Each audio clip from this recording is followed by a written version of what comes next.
ಬಾಗಿಲು ಒಂಚೂರು ತೆಗೀರಿ.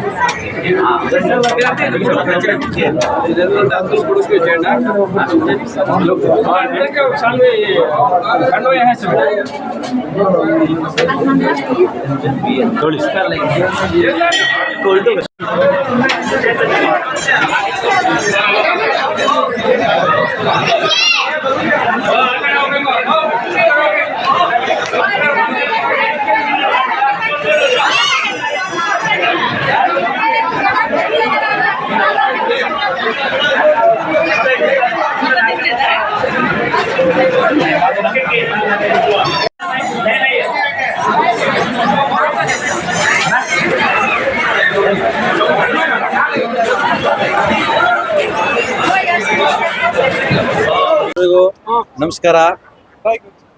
ಯುಗಾದಿ ಹಬ್ಬದ ಆರ್ಥಿಕ ಶುಭಾಶಯಗಳು ಅಡ್ವಾನ್ಸ್ಡ್ ಆಗಿ.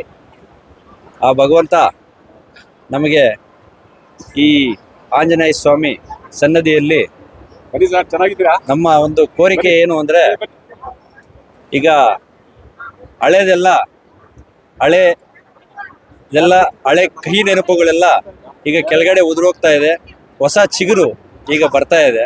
ಆ ಹೊಸ ಚಿಗುರಲ್ಲಿ ಒಂದು ಗುರಿ, ಒಂದು ಸಂತೋಷ, ಒಂದು ಆನಂದ ಎಲ್ಲರಿಗೂ ಸಿಗಬೇಕು.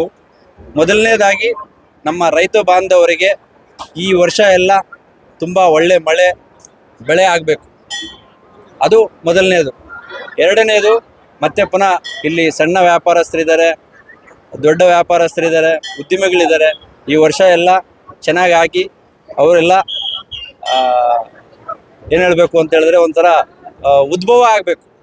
ಮತ್ತು ಈಗ ನಮ್ಮ ದೇಶದಲ್ಲಿ ಯುದ್ಧ ಕಾರ್ಮೋಡ ಆವರಿಸಿದೆ. ಅದನ್ನು ಶಾಂತಿ ಆಗಬೇಕೆಂದು ಆ ಭಗವಂತನಲ್ಲಿ ಪ್ರಾರ್ಥಿಸಿದ್ದೇನೆ. ಆ ಭಗವಂತ ಆದಷ್ಟು ಬೇಗ ಈ ಯುದ್ಧಗಳೆಲ್ಲ ನಿಲ್ಲಿಸಿ ಪ್ರಕೃತಿನ ಉಳಿಸಲಿಕ್ಕೆ ಪ್ರಯತ್ನ ಮಾಡಲಿ ಅಂತ ಆ ಭಗವಂತನಲ್ಲಿ ಪ್ರಾರ್ಥಿಸಿದ್ದೇನೆ. ಧನ್ಯವಾದಗಳು ಸರ್. ಇದು ಈಗ ಕಂಗನಹಳ್ಳಿ ಜಾತ್ರೆ 2ನೇ ವರ್ಷ ಏನೋ ಮಾಡ್ತಾ ಇದ್ದೀರಿ.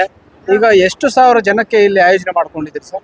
ಇಲ್ಲಿ ಎಷ್ಟು ಜನ ಬರ್ತಾರೋ ಅಷ್ಟು ಜನಕ್ಕೂ ನಮ್ಮ ಈಗ ಟಾರ್ಗೆಟ್ ಇರೋದು ಒಂದು 20ರಿಂದ 25 ಸಾವಿರ ಜನ ಅಂತ ಟಾರ್ಗೆಟ್ ಮಾಡಿದ್ದೀವಿ. ಅದಕ್ಕೆಲ್ಲ ವ್ಯವಸ್ಥೆ ಮಾಡಿದ್ದೀವಿ. ಎಷ್ಟು ದಿನ ಇರುತ್ತೆ ಸರ್ ಅನ್ನದಾಸೋಹ? ನಿನ್ನೆ ಸ್ಟಾರ್ಟ್ ಆಗಿದೆ. ನಿನ್ನೆ ಮತ್ತೆ ಇವತ್ತು ಮತ್ತೆ ನಾಳೆ ಸ್ಟಾರ್ಟ್ ಮಾಡಿದ್ರೆ ಸತತವಾಗಿ ನಡೀತಾರೆ ಸರ್. ಈಗ ಕೋಲಾರ ಸಂಸದರಾದಂಥ ಮಲ್ಲೇಶ್ ಬಾಬು ಅವರು ಬಂದಿರ್ತಾರೆ.